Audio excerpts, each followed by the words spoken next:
বাংলাদেশ সবসময় কাউকে না কাউকে নতুন, নতুন বাপ বানাইতেই থাকে। কিছুদিন আগে তারা ইরানকে বাপ বানিয়েছে। পাকিস্তান তো তাদের জন্মদাতা বাপ রয়েছেই। ওটা তো সবাই জানে। তারপরে তারা কিছুদিন আগে আফগানিস্তানকে বাপ বানিয়েছে। কিন্তু এখন সমস্যাটা হচ্ছে কি? তারা ভারতকে শত্রু ভাবে।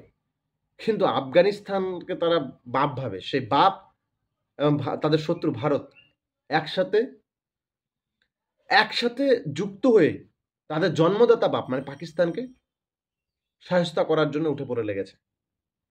হ্যাঁ বন্ধুরা, রিসেন্টলি তোমরা হয়তো সোশ্যাল মিডিয়ায় দেখেছো বা নিউজে দেখেছো, ভারতের যে পররাষ্ট্রনীতি রয়েছে, পররাষ্ট্র মন্ত্রণালয়ের তরফ থেকে এবং আফগানিস্তানের যে পররাষ্ট্র মন্ত্রণালয়ের তরফ থেকে রয়েছে, তারা ২ জন উচ্চপদস্থ ব্যক্তি তারা দুবাইতে গিয়ে বাইল্যাট্রাল মিটিং করেছে।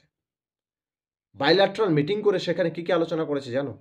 বাইল্যাট্রাল মিটিং করে ২ দেশের মধ্যে যাতে গুরুত্ব আরো বেশি বাড়ে, তাদের মধ্যে বন্ধুত্বপূর্ণ সমস্যা দূর হয়, যাতে কেউ কখন বিপদে পড়লে কার পাশে আসতে পারে।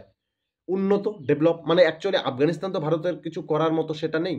কিন্তু ভারত আফগানিস্তানে হাত দিতে চলছে। মানে আফগানিস্তানের ভেতরে ভারত অনেক কিছু কাজ করতে চলছে।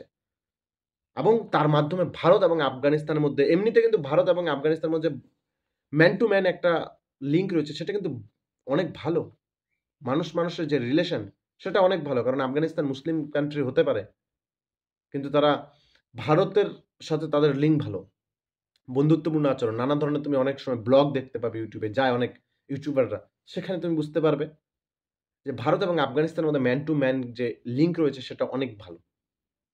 সেই আফগানিস্তানের পররাষ্ট্র মন্ত্রণালয়ের তরফ থেকে এবং ভারতের পররাষ্ট্র মন্ত্রণালয়ের তরফ থেকে তারা দুবাইতে বসে একটা উচ্চপদস্থ মিটিং করলো এবং তারা ২ জনে পরিকল্পনা করলো যে ২ দেশ ২ দেশের প্রতি সাথে থাকে, ২ দেশের বিপদের সময় সাথে থাকে এবং অগ্রগতির দিকে এগিয়ে যায়।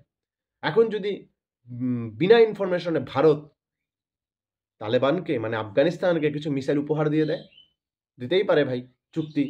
কারণ ভারত এমনিতে মিসাইল, বোমা বারুদ অনেক কিছু ডিফেন্সের এক্সপোর্ট করেই। তো করতেই পারে, আমি এক্সপোর্ট করতেছি আফগানিস্তানকে তালেবানকে, কারণ বাপের দম নেই কিছু করার। আর সেই জিনিস পাকিস্তানের বিরুদ্ধে ব্যবহার হতেই পারে। ভারত সেখানে সাবসিডি দিবে, যা পাকিস্তানকে তুই ডিস্ট্রয় কর। তো এখন বাংলাদেশের জন্মদাতা বাপ সে কিন্তু খুব বিপদে রয়েছে। এদিকে ভারতের তো অলওয়েজ চাপ থাকে, ভারতের সাথে সম্পর্ক তো কখনো ঠিক হয়ই নেই। অন্যদিকে আফগানিস্তান নতুন করে চাপ সৃষ্টি করার তৈরি করেছে।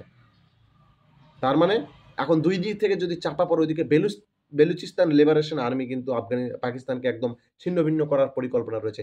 পাকিস্তান এখন যাবে তো কোথায় যাবে? টাকা নাই, লোন নিতে যাচ্ছে, আইএমএফ থেকে ঘুরিয়ে দিচ্ছে, বিশ্ব ব্যাংক থেকে তাকে রিটার্ন করে দিচ্ছে, মানে যাতে লোন শোধ করতে পারবে না জন্য। এমনিতে তো ইকোনমিক ক্র্যাশ করেইছে, আরো পরিস্থিতি ভয়ানক হতে চলছে পাকিস্তানের। মানে দেশটাই না বিলীন হয়ে যায় হঠাৎ করে। পারমাণবিক বোমা আছে, কিন্তু কার বিরুদ্ধে ও ইস্তেমাল করবে? ভারতের বিরুদ্ধে? ভারত তো ডাইরেক্ট ইনভলভ হবে না। আফগানিস্তানের বিরুদ্ধে ইনভলভ করবে? আফগানিস্তানের বিরুদ্ধে আম তারা পারমাণবিক বোমা ইস্তেমাল করবে? কিন্তু তখন কি আর অন্যান্য দেশগুলো বসে থাকবে? পুরো পাকিস্তানকে তাবাহা করে দেবে। ঠিক আছে? তো এই হলো কথা।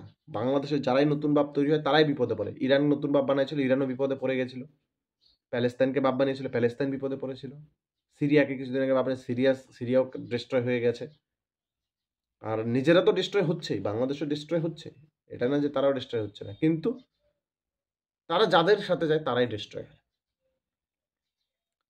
তো বন্ধুরা, তোমরা জানাও ভারত এবং আফগানিস্তানের যে নতুন আরো বন্ধুত্বপূর্ণ সুলভ আচরণ গুরুত্ব পাচ্ছে, তাতে রিজনের স্টেবিলিটি কেমন হতে পারে? বাংলাদেশের কোথায় ফাটছে এটাও কমেন্ট করে জানাও।